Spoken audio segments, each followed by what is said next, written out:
dia, amados irmãos. Vamos dar início à nossa escola dominical de hoje, lendo a palavra de Deus na carta aos Coríntios. Primeira carta aos Coríntios. Vamos ler os versos de 1 a 3. Lembrando que nós estamos iniciando nossos estudos na primeira carta de Paulo aos Coríntios. Então nos diz assim a palavra de Deus. Paulo, chamado pela vontade de Deus para ser apóstolo de Jesus Cristo, e o irmão Sóstenes, a igreja de Deus que está em Corinto, aos santificados em Cristo Jesus, chamados para ser santos, com todos os que em todo lugar invocam o nome de nosso Senhor Jesus Cristo, Senhor deles e nosso, graça a vós outros e paz da parte de Deus, nosso Pai, e do Senhor Jesus Cristo. Assim, temos lido a palavra de Deus, a primeira carta aos Coríntios, capítulo 1, os versos de 1 a 3. Tenha o Senhor de nós misericórdia e inscreva em nosso coração a sua palavra, para que não pequemos contra ele. Vamos orar neste instante, confessando os nossos pecados. Oremos ao Senhor. Senhor, nosso Deus e Pai, ao olhar para a Tua beleza, santidade, majestade e pureza, olhamos também para nós e só enxergamos pecado e maldade em nós. Pecamos com nossas atitudes, pecamos com nossas palavras, pecamos com nossos pensamentos, pecamos pelas nossas ações e pecamos pelas nossas omissões. Claramente, não somos adequados para comparecer à Tua presença. Mesmo assim, nos aproximamos de Ti, mas o fazemos pelos méritos exclusivos de Jesus Cristo. A verdade é que sabemos o que é certo, mas amamos o que é errado. Confessamos nossos pecados e renovamos nossos propósitos de fidelidade a Ti, pois nós oramos em nome de Jesus. Amém. Vamos, neste instante, acompanhar um dos cânticos da mocidade.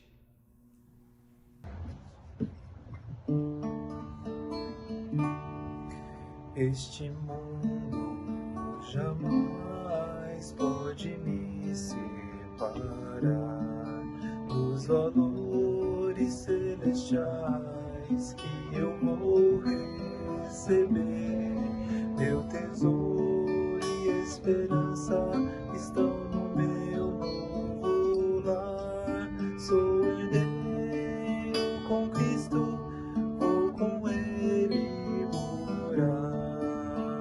Céu, lindo céu, céu, lindo céu, há mansões celestiais, todas feitas por Deus. Céu, lindo céu, céu, lindo céu, eu vou pro céu, lindo céu, com Cristo vou morar no lindo céu. Já estando além rio, minha luta ao fim, eu não tenho mais pecados, pois Jesus me comprou. Oh, que glória na subida, nas alturas dos céus, cantarei a linda história do Cordeiro de Deus. Céu, lindo céu, céu, lindo céu, há mansões celestiais, todas feitas por Deus. Céu, lindo céu, céu, lindo céu, eu vou pro céu, lindo céu, com Cristo vou morar no lindo céu.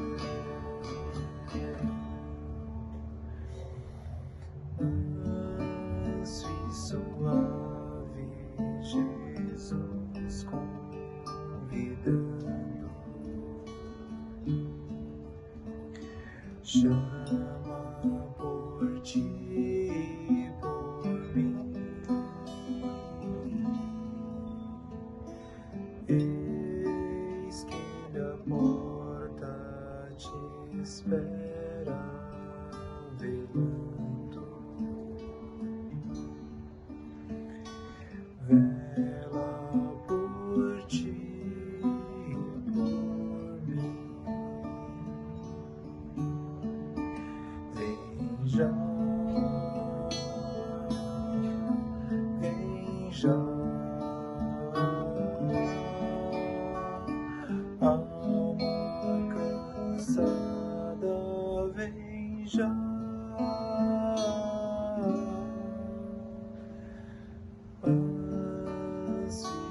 suave Jesus convidando,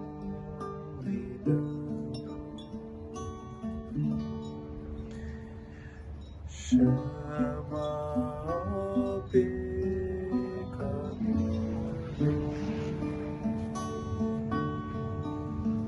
Céu,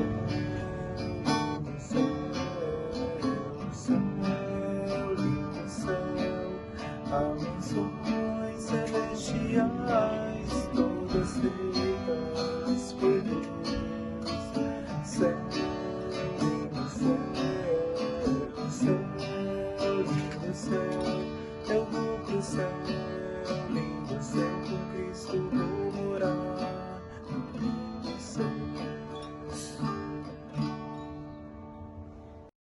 Vamos orar e intercedendo pela igreja, pelo nosso país e por aqueles que sofrem com esta pandemia. Oremos ao Senhor. Ó Deus, em cuja presença nos encontramos, chegamos diante de Ti para derramar o nosso coração e para dizer que não temos a quem recorrer, senão a Ti somente. Tu sabes que a Tua igreja se encontra privada de suas reuniões presenciais e da comunhão com os irmãos. Assim, queremos suplicar que Tu abençoes o Teu povo, fazendo de cada lar um templo e uma escola, um templo em que o Teu nome seja glorificado e cultuado, uma escola em que a Tua palavra seja estudada, aprendida e ensinada. Senhor, queremos suplicar em favor do mundo que sofre com o novo coronavírus. Pedimos em favor dos cientistas para que sejam iluminados por Ti na produção de uma vacina eficaz. Pedimos em favor daqueles que trabalham em pesquisa, buscando medicamentos que impeçam o avanço dessa pandemia. Pedimos em favor dos médicos, enfermeiros e daqueles que trabalham em hospitais na linha de frente no combate ao Covid-19. Pedimos em favor das famílias enlutadas e pedimos em favor dos desempregados. Senhor, suplicamos em favor do nosso país que sofre essa crise política tão escandalosa. Pedimos em favor dos vereadores, prefeitos, deputados estaduais, governadores, deputados federais, senadores, do presidente da República e seus ministros e do sistema judiciário. Rogamos que inclines o coração de nossos líderes para que decidam coisas boas para o nosso país e para que, assim, o Teu povo viva em paz. Pedimos isso em nome de Jesus. Amém. Bem, irmãos, primeira carta aos Coríntios. Isso é uma carta. Isso significa que ela foi escrita como carta. Uma carta destinada a alguém. E nós geralmente, quando postamos cartas, talvez fosse melhor dizer quando postávamos cartas, as colocávamos em um envelope que continha o endereço do destinatário e o endereço para retorno, além, é claro, dos selos que tínhamos que colocar. E naqueles dias as cartas eram entregues nos dias de Paulo de forma pessoal e frequentemente por servos de confiança ou então por amigos. Vamos começar vendo aí o nome de quem está redigindo a carta, Paulo. E tem sido muito comum pensar que Paulo mudou o seu nome original de Saulo para Paulo, de forma que ele pudesse se identificar melhor com os gentios. Saulo é um nome hebraico, enquanto Paulo é um nome latino. Porém, eu não acredito seja completamente o caso. Nos dias em que Paulo viveu, todos os cidadãos de Roma tinham 3 nomes. Tinha um prenome, que era um nome individual dado no nascimento. Tinha um nome que era o nome da sua tribo. Em Roma, havia aproximadamente 1000 tribos que podiam traçar a ascendência a uma origem comum. Então, era muita gente. E havia também um cognome, ou um apelido. E, no princípio, esse cognome era dado como alguma coisa familiar. Você sabe como funciona isso. Um apelido é um nome que é dado a você para descrever alguma característica de destaque sua. Por exemplo, no início, quando eu me reunia com minha família não crente, eles me chamavam de o pastor. Isso destacava a minha característica de que eu era crente, era evangélico. E da mesma maneira, o cognome normalmente destacava alguma característica no indivíduo que o recebia. Então, nós temos um exemplo disso, por exemplo, quando a pessoa era um homem gordo, por exemplo, ele recebia o cognome de Crácio. Crácio significa gordo. Quando era muito alto, de Longo, recebia o cognome de... Quando era muito vermelho, então recebia o cognome de Rufo. Ou então, se fosse uma pessoa sempre alegre, sempre sorridente, sempre feliz, recebia o cognome de Félix. E se fosse uma pessoa de baixa estatura, recebia o cognome de Paulo. Paulo significa isso, o pequeno. Eventualmente, esses cognomes se tornavam sobrenomes e eram perpetuados de pai para filho. E até mesmo depois do significado do nome já não ser mais aplicável. E um dos sobrenomes mais famosos foi o de César, por exemplo. Como eu disse, todos os cidadãos romanos possuíam 3 nomes. E aqui alguns exemplos dos mais famosos, só para que isso fique claro. Nós tínhamos Gaio Júlio César,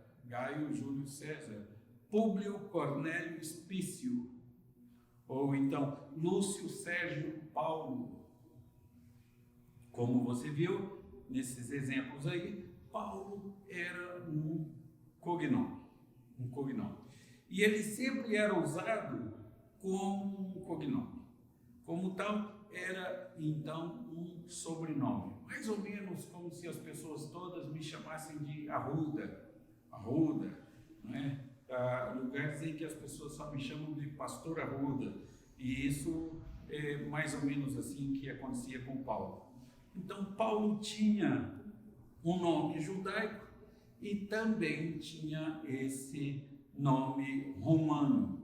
Ele tinha um nome judaico porque ele era judeu, então tinha um nome judaico. O seu nome judaico era Saulo e ele era da tribo de Benjamim e recebeu o nome da figura mais importante e principal da tribo, que era o rei Saul, que também era da tribo de Benjamim.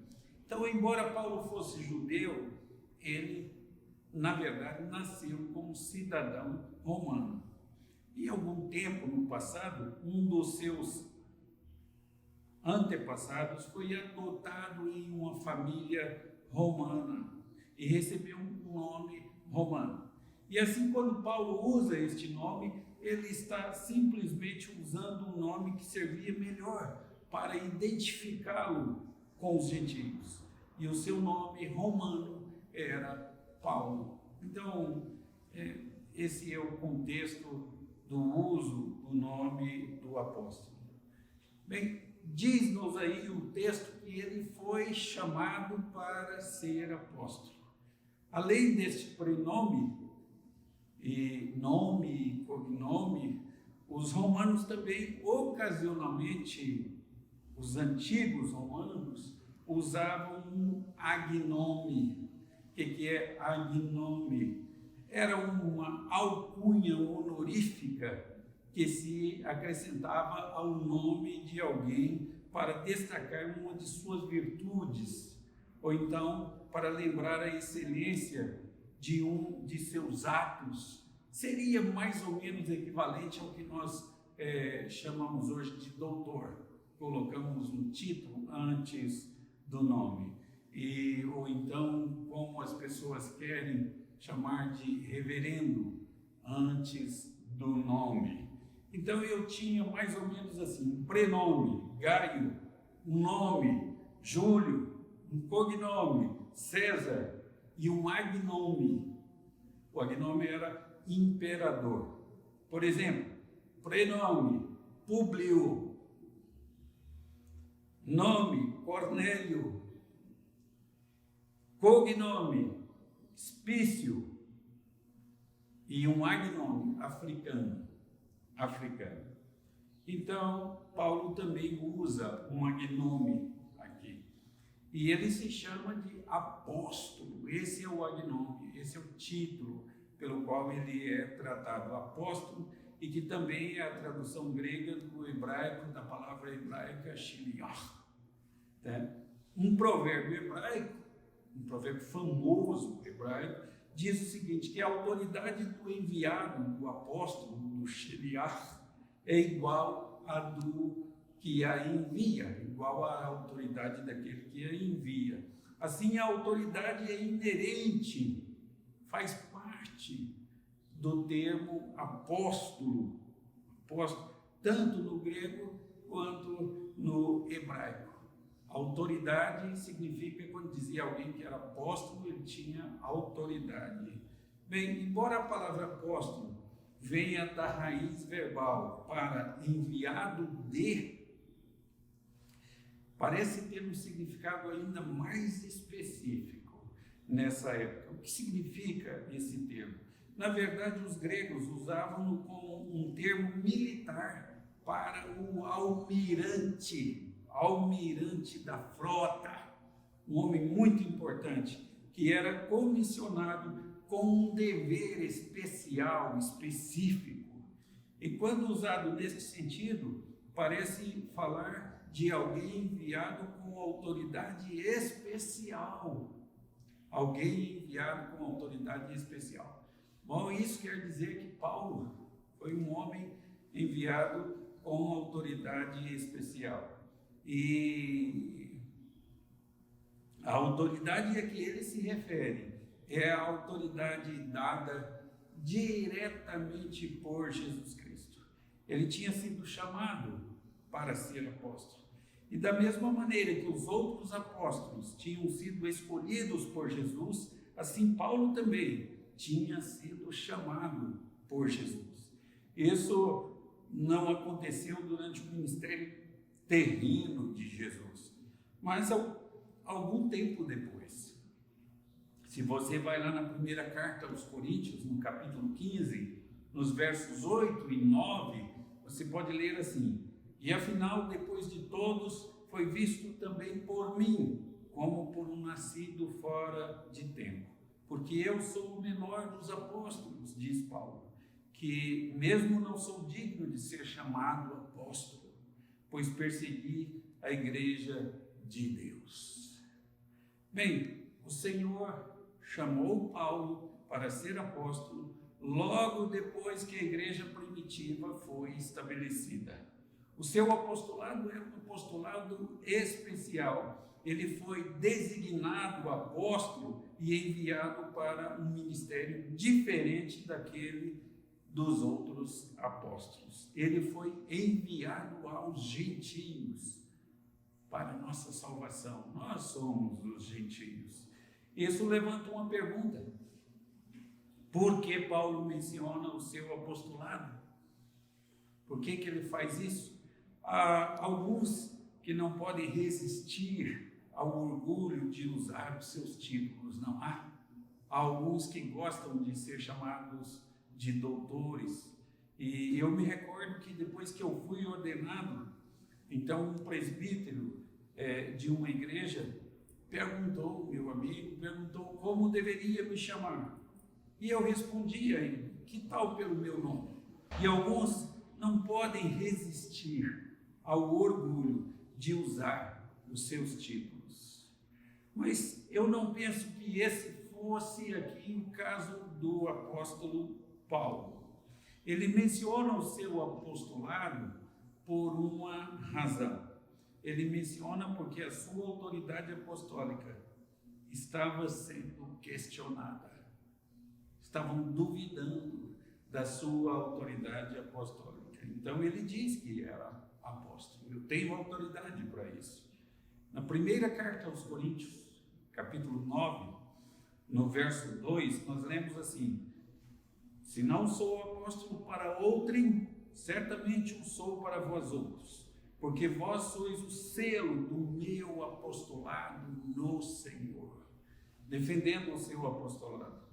Paulo quer deixar muito claro desde o início que a sua autoridade para pregar não vinha de outro lugar senão do próprio Deus. Ele fora chamado por Jesus Cristo. As verdades que serão apresentadas nesta carta que vamos estudar, portanto, foram dadas a Paulo e ele foi comissionado para pregá-las à igreja de Corinto, inicialmente. Ok? Então, Paulo, significado do nome, pequeno, apóstolo, porque foi enviado com autoridade especial, e agora ele diz, chamado pela vontade de Deus. O apostolado de Paulo não foi uma iniciativa dele próprio, de jeito nenhum. Ele não disse a si mesmo em uma manhã: eu acho que vou ser apóstolo.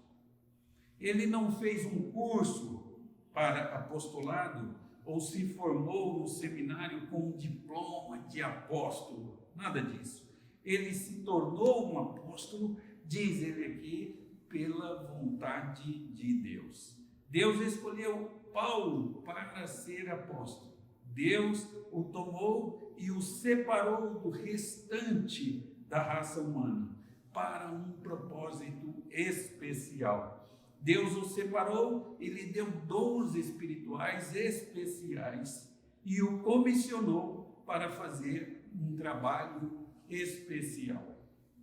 Talvez você pense que seria bom se Deus tivesse separado você e lhe dado uma comissão especial e um propósito especial para você cumprir. Eu tenho uma novidade aqui para você. Você é chamado para um trabalho especial e é uma pessoa especial e recebeu um comissionamento especial. Deus fez isso. Bem, ele pode dizer: eu separei você do resto da raça humana para fazer um trabalho que só você pode fazer. Seu trabalho só pode ser feito por você. Deus colocou você morando onde você mora, não por acaso. Deus colocou você estudando onde você estuda, não por acaso. Deus colocou você e deu a você os vizinhos que você tem, não por acaso. Deus deu as pessoas que haveriam de se relacionar com você durante toda a sua vida, não por acaso. Levante-se de manhã e ore a Deus e diga o seguinte: Senhor, como eu posso abençoar hoje as pessoas com quem eu me encontrar? Esse é o seu ministério. As pessoas com quem você se encontra, perto das quais você mora, com as quais você estuda, com as quais você trabalha, a família que Deus deu a você. Este é o seu ministério, um ministério especial. Bem, isso soa emocionante, você é importante para Deus e o seu trabalho não pode ser feito por outra pessoa senão por você. Isso soa emocionante? Bem, certamente deveria soar. Deus separou cada crente para um propósito especial dentro do corpo de Cristo. Cada um com um dom especial de Deus. E um crente assim foi um homem chamado Sóstenes. Sóstenes, mencionado aí no primeiro versículo. Ele é mencionado aqui no verso 1, quando Paulo fala de Sóstenes, nosso irmão. Bem, Você se lembra, eu disse na semana passada, que lá em Atos, no capítulo 18, no verso 17, nos é dito que o líder da sinagoga em Corinto era chamado Sóstenes. E ele perdeu o lugar de líder da sinagoga, o lugar original de líder da sinagoga, quando se tornou crente. E na ocasião, Sóstenes estava à frente de uma multidão de judeus que tentava levar Paulo a julgamento. Ao invés disso, o próprio Sóstenes foi espancado pelos gentios. E nós não sabemos com certeza, mas talvez aquela surra tenha mostrado a Sóstenes o caminho certo. Talvez, como resultado daquele incidente, ele tenha vindo a Jesus Cristo. Agora nós o vemos como companheiro de Paulo na causa do Evangelho. Ele que queria prender Paulo, proibir Paulo de pregar, agora é chamado de irmão Sóstenes. A meu ver, em alguma ocasião, Paulo encontrou-se com ele depois daquilo, pregou o Evangelho a ele e ele se converteu. E agora ele é colaborador, é cooperador, trabalha ao lado de Paulo na pregação do Evangelho. Então ele diz, o irmão Sóstenes, gosto muito disso, de ver isso, pessoas se convertendo, pessoas que antes eram inimigas do Evangelho. Este é o poder do Evangelho, o poder do Espírito de Deus, o poder da fé que vem pelo ouvir e do ouvir da palavra de Deus. Ok, então, o que dizer dos coríntios, os destinatários desta carta?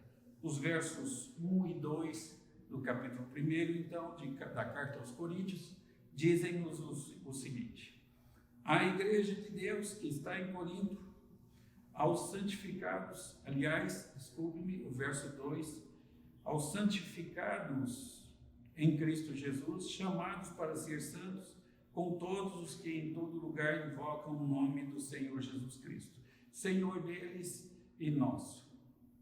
Capítulo 1, verso 2 da carta aos Coríntios.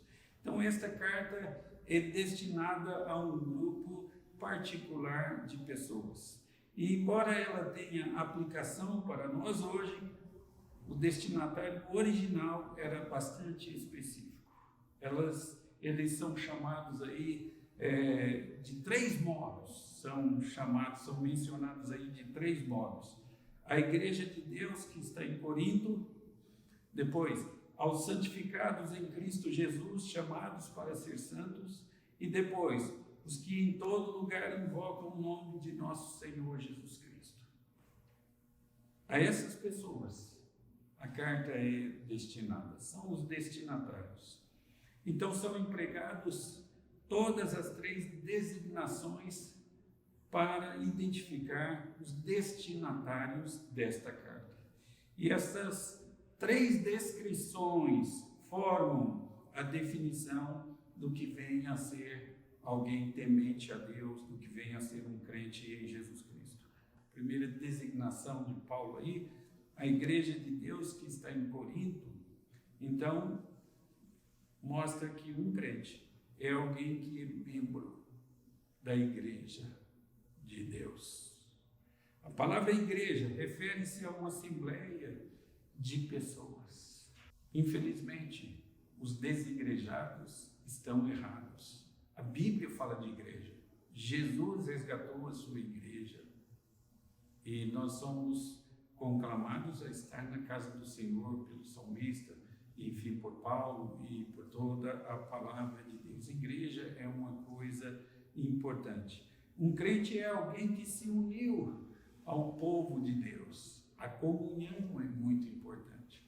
Por isso, esses dias de pandemia são tão ruins, quando nós nos sentimos instruídos pela palavra de Deus por meio de estudos gravados e coisas dessa natureza. Mas perdemos a comunhão, o contato com os irmãos. Isso é muito importante. E não é apenas essa pessoa um membro da raça humana. Não. Agora ele faz parte parte de um grupo específico de Jesus Cristo. Isso deveria ser manifesto de um modo muito prático, deveria ser manifestado por aqueles crentes que estão na mesma área geográfica, que se reúnem para cultuar, para orar e para adorar o Senhor. Se você faz parte do povo de Deus, então isso deveria ser manifestado pelo seu envolvimento com a igreja próxima da sua casa. A comunhão, o louvor e a adoração tem que ser presente na vida do povo de Deus. Ok, depois Paulo fala aos santificados em Cristo Jesus e chamados para ser santos. Paulo diz que está escrevendo aos santos em Corinto, né? E ele escreve àqueles que foram santificados. E o que significa santificado? Ser santificado é ser separado para uso especial. Por exemplo, nós tínhamos um pequeno copo em nossa casa que nós só usávamos para medir o café, o pó do café. E ele ficava na vasilha de café, mas ele tinha um uso especial que nenhum dos outros objetos da casa tinha. Ele era separado para medir o pó do café. Era isso, separado para aquele fim. Bem, as palavras santificados e santos têm uma pronúncia ligeiramente diferente em português, mas na língua grega são virtualmente a mesma palavra. Ambas vêm da mesma palavra. E os gregos usavam a palavra hagios, para descrever alguma coisa que houvesse sido separada para um uso específico. E essa palavra é comumente traduzida por ser santo. Um santo é alguém que foi separado, santificado, ou feito santo. E assim, tornar alguma coisa santa ou santificá-la significa a mesma coisa. Significa separar aquilo para um único fim, para um único objetivo. Os gregos usavam hagios para descrever aquilo que era colocado à parte e consagrado aos deuses. O termo era usado para referir-se aos templos, aos altares, ofertas e até ao povo. Heródoto, por exemplo, nos fala que o santuário de Afrodite, em Corinto, era algo separado. E ele usa a palavra hagios para a adoração daquela divindade em particular. Então, esta mesma palavra era usada para descrever também uma oferta que fosse entregue ao templo. O dinheiro que era dado passava a ser considerado separado para o uso do sacerdócio daquele templo. O próprio dinheiro não tinha sofrido uma mudança física, mas era algo considerado separado para um propósito especial. Percebem? Então, quando você confia em Jesus Cristo, você é imediatamente separado do resto da raça humana e se torna propriedade especial de Jesus Cristo. E você entra em uma união específica com Jesus Cristo. E como resultado, você compartilha de todas as bênçãos espirituais que pertencem a Jesus. Que maravilha! Compartilhar de todas as bênçãos espirituais que pertencem a Jesus. Vou dar um exemplo. Porque Jesus ressuscitou dos mortos, você também participará de uma ressurreição. Pois é. Porque Jesus tem vida eterna, você também recebeu vida eterna. Porque Jesus é o Filho de Deus, você foi adotado para pertencer à família de Deus para sempre. E porque Jesus é justo, você também é declarado justo. E porque Jesus é o herdeiro do reino, você se tornou co-herdeiro com Jesus Cristo. Isso é ser santo. Na mente de Deus, você foi crucificado, você foi sepultado e você foi ressuscitado e está sentado à mão direita do Pai. Veja lá em Efésios 2, verso 6. E você é participante de todos os atributos comunicáveis de Jesus. Agora, eu quero que você note algo importante aí. Esta santificação, referindo-se a todos os crentes de Corinto, isso se torna especialmente interessante quando nos lembramos das experiências práticas dos crentes de Corinto.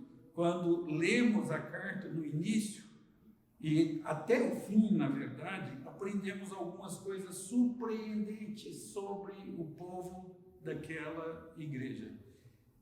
Primeiro, eles tinham dividido a igreja com disputas insignificantes. Segundo, eles tinham permitido que a imoralidade fizesse morada na igreja. Veja o capítulo 5. Terceiro, eles estavam processando uns aos outros na justiça comum. Quarto, eles estavam desonrando a ceia do Senhor. E quinto, eles estavam questionando mesmo a ressurreição de Jesus Cristo. Pode ver isso no capítulo 15 dessa carta. E ainda apesar de todos esses pecados, todos esses erros, Paulo os chama de santos, separados. Paulo diz que foram santificados em Cristo Jesus. A identidade deles não tinha que ver com a condição pecaminosa deles. Sua salvação não depende do que você faz por Deus, mas depende do que Deus faz por você. Bem, eles receberam uma nova identidade. Eles estavam agora em Cristo. E é por causa da nova identidade que Paulo pôde dizer todas essas coisas maravilhosas sobre eles. Há uma lição muito prática para aprendermos aqui. Preste atenção nisso. Há uma lição aí. Qual lição você tira? Pois bem, é que a minha nova identidade não tem que ver com o meu desempenho. Vou repetir. A minha nova identidade não tem que ver com o meu desempenho. Por que isso é tão importante? Porque meu desempenho sempre ficará muito aquém do que eu deveria ser. Todo crente sincero vê que o seu ideal de vida cristã está muito longe da realidade da sua vida cristã. Bem, eu sou pecador e eu vou continuar sendo pecador enquanto estiver vivo. Meu desempenho como crente sempre ficará aquém do que deveria ser. O que isso fará com a minha autoimagem e o meu sentido de segurança? Se o meu foco estiver em meu desempenho, então eu caminho para a frustração, se o meu foco estiver no meu desempenho. Então isso destruirá minha autoimagem e eu acabarei fazendo uma de duas coisas. Eu poderia desistir, uma delas, e se eu honestamente tentar construir a minha autoestima com base no meu desempenho, eu chegarei logo ao lugar da minha derrota. E isso poderia ser para o pior ou para o melhor. Deus frequentemente nos leva ao lugar onde somos totalmente derrotados, porque só então nós podemos ver aquilo que Jesus deseja.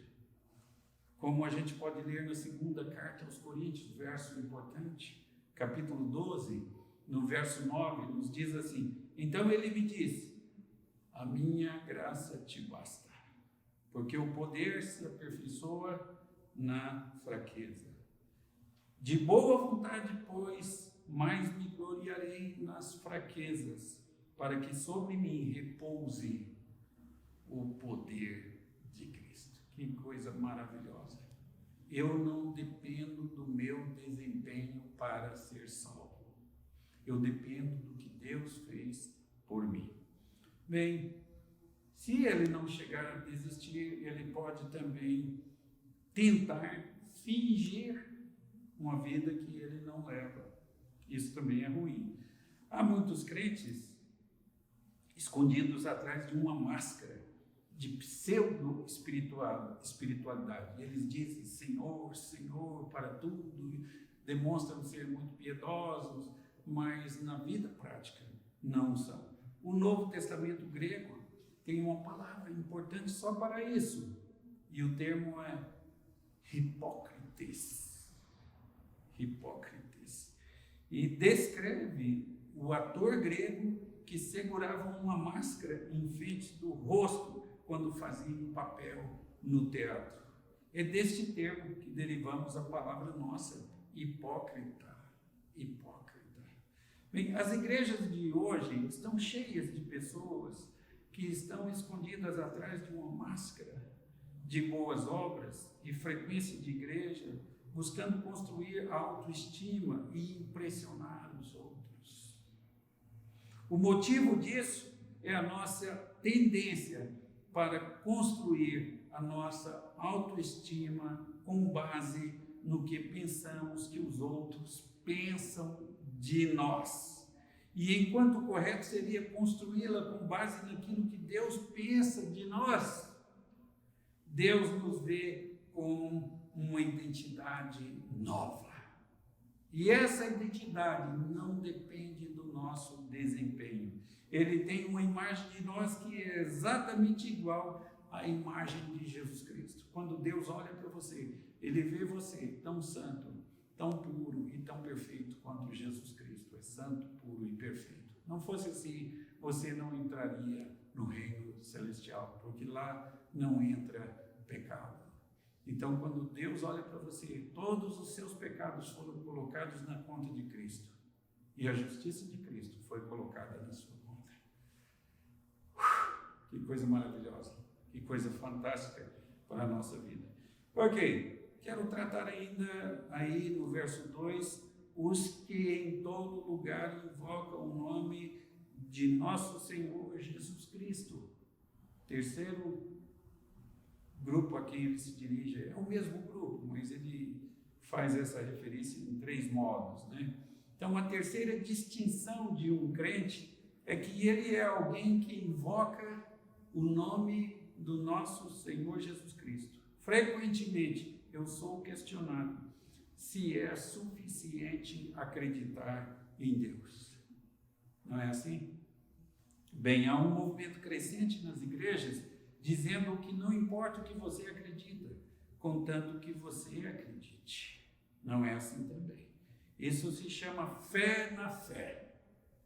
Mas a fé em si mesma não tem nenhum valor. A fé não é mais forte que o objeto em que é colocada. Posso ilustrar isso com quando eu morava no sítio, nós tínhamos lá uma passagem em um vale, de um pasto para o outro, de um lugar para o outro, e tinha uma gruta no meio, nós chamávamos uma grota. E então, por sobre aquela grota, havia uma pinguela. Bem, se a pinguela fosse podre e eu tivesse muita fé, eu passaria e cairia. Mas se a pinguela fosse forte, tivesse boa sustentação, e mesmo que eu tivesse uma pequena fé, eu passaria pela pinguela e não cairia. Então, fé na fé não resolve nada. Nossa fé está no Senhor Jesus Cristo. Por isso que ela é eficaz, é efetiva. Nós acreditamos que Ele é o Senhor, acreditamos que Ele é Jesus e acreditamos que Ele é o Cristo. Cada uma dessas coisas é vitalmente importante. Primeiro, Ele é Senhor. Isso é um título de deidade. Nós acreditamos que Jesus não é apenas um homem. Nós acreditamos que Ele é o Deus encarnado, o Deus que se tornou homem para vir à terra e morrer por nossos pecados. Segundo, Ele é Jesus. Ele é aquele que nasceu em um estábulo sujo e que cresceu para andar pelas nossas ruas sujas e levar a nossa cruz suja para pagar pelos nossos pecados sujos e nos tornar limpos novamente. Isso é Jesus, porque Ele salvará o povo de Deus dos seus pecados. Esse é o significado do nome. E Ele é o Cristo. Então, o Senhor, Jesus e Cristo. A palavra Cristo não é o último nome de Jesus, não é. Ao invés disso, é uma transliteração da palavra grega, Christos, que descreve aquele que foi ungido. É o correspondente da palavra hebraica Messias. Isso é o significado de Cristo, o ungido. Ok, então eu tenho a saudação de Paulo no verso 3. Ele diz: graça a vós outros e paz da parte de Deus, nosso Pai, e do Senhor Jesus Cristo. Nós conhecemos o formato normal para iniciar uma carta no mundo antigo.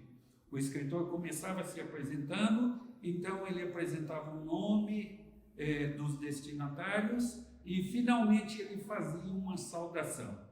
Paulo está usando este mesmo formato na sua carta aos Coríntios. As palavras de saudação: graça a vós outros e paz. Graça e paz. Esta é uma saudação habitual de Paulo nas suas cartas. E a única exceção é nas duas cartas a Timóteo, onde ele usa graça, misericórdia e paz. Na maioria das cartas escritas em grego, a saudação usada era somente a palavra kairen, que significa saudação. E esta forma de saudação é usada em Tiago, capítulo 1, verso 1. E ao invés da palavra usual aí, kairen, Paulo usa kairis, que é graça. Mas isso não é tudo, ele também acrescenta a palavra paz, o equivalente do termo hebraico shalom, que era usado pelos judeus para saudações no início de suas cartas, assim como kairen era usado pelos gregos. Paulo estava saudando os coríntios tanto com a saudação grega quanto com a saudação judaica. Mas há um significado mais profundo disso.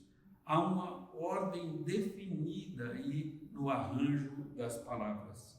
Paz sempre tem que vir antes de graça. Sem a graça, não há paz. E graça é o favor imerecido de Deus a nós. Então, exclui todo o mérito humano. É a soma total de tudo que Deus fez por você. Então, paz sempre tem que vir depois de graça. Você só pode ter paz se você tiver primeiro a graça de Deus. Paz é a perfeita harmonia de todas as coisas criadas para o nosso bem. Paz seria mais ou menos definido como em Romanos 8, 28, todas as coisas cooperam para o bem daqueles que amam a Deus. Todas as coisas que existem no mundo cooperam para que você vá bem na vida. Isso é paz. Quando todo o universo coopera para que você seja feliz, seja bem-sucedido.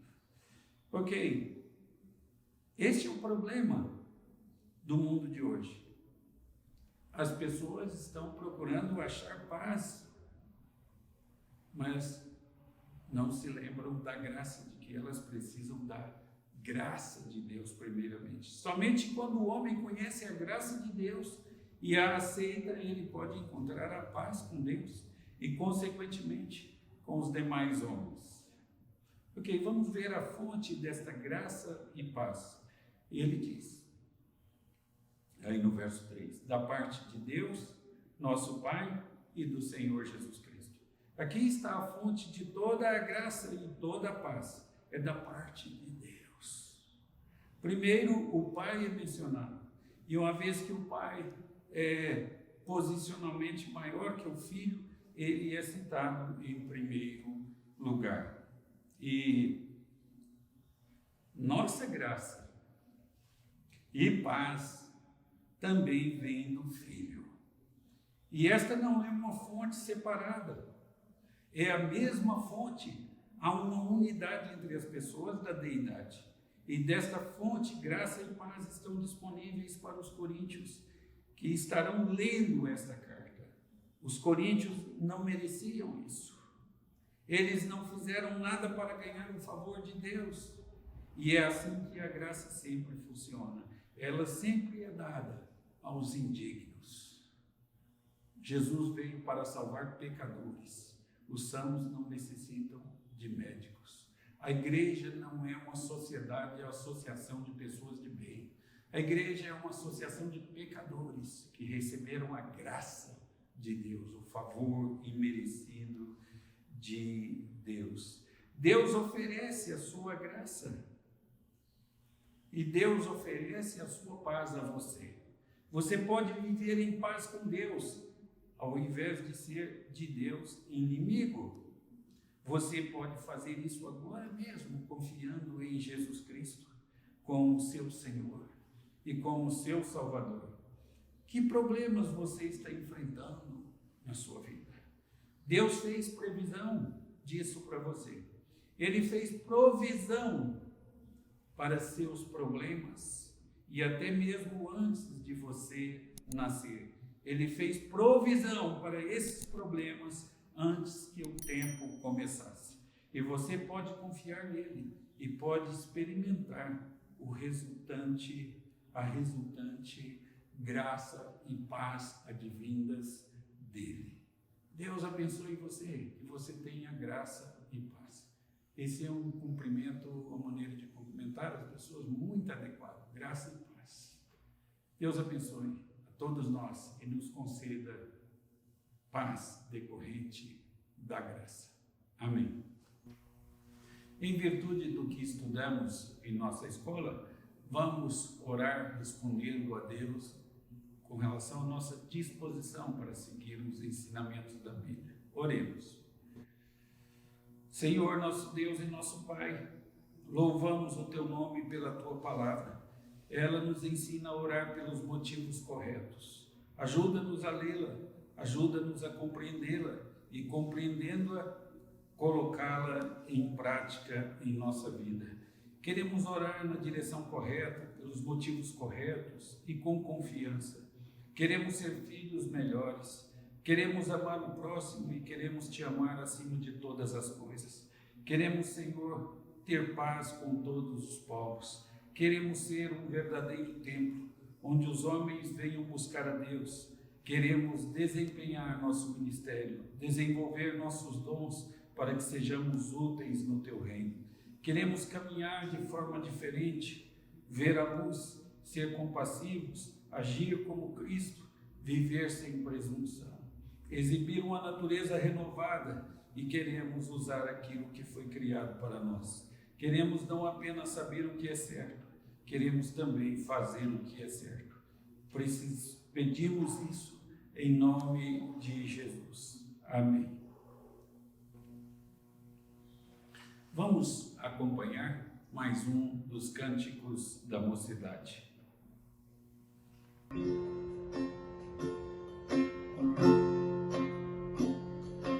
Ele é exaltado, o Rei exaltado no céu.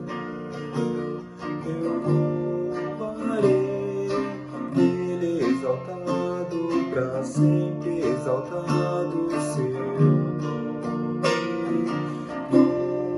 Louvarei.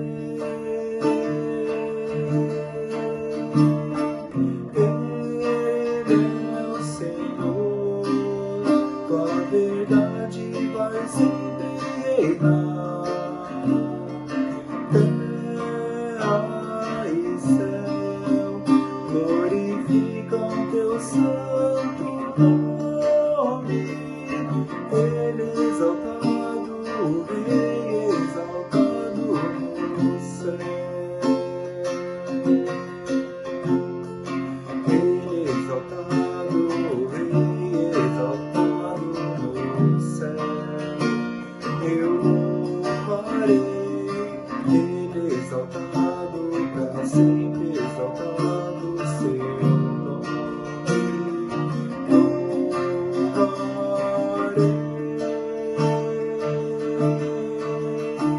Ele é o Senhor, tua verdade vai sempre reinar. Terra e céu glorificam teu santo nome. Ele exaltado, o Rei exaltado no céu. Ele exaltado, o Rei exaltado no céu.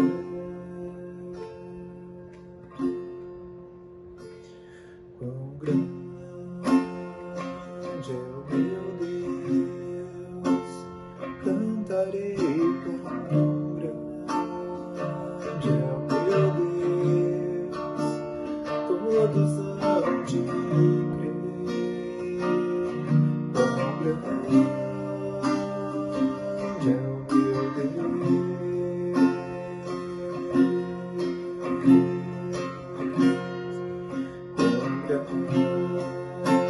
grande é o meu Deus, cantarei. Quão grande é o meu Deus, todos hão de crer.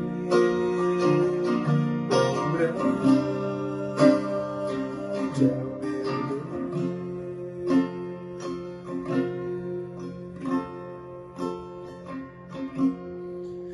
Ele é o Senhor, tua verdade vai sempre reinar. Terra e céu glorificam teu santo nome. Ele exaltado, o Rei exaltado no céu.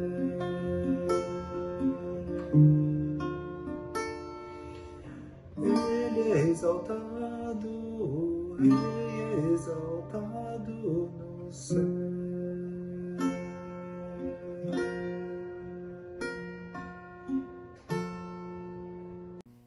Recebei a bênção. Que a graça de nosso Senhor Jesus Cristo, o amor de Deus, o nosso Pai, o poder, a comunhão, a consolação e os ensinos do Espírito Santo estejam com vocês e com todo o povo de Deus espalhado pela face da terra, hoje e pelos séculos dos séculos. Amém.